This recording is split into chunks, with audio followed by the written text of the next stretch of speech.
Yun, time check mga idol, alas 5 na naman. Share ko lang sa inyo mga idol, eto. Itong hagdan mga idol yung ginagawa natin.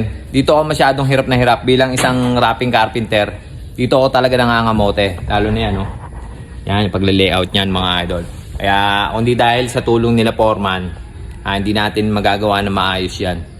Kaya lahat naman tayo sa trabaho, meron tayong gawain na kung saan tayo hindi magaling. Siguro hindi lang madalas natin ginagawa kaya hirap na hirap tayo.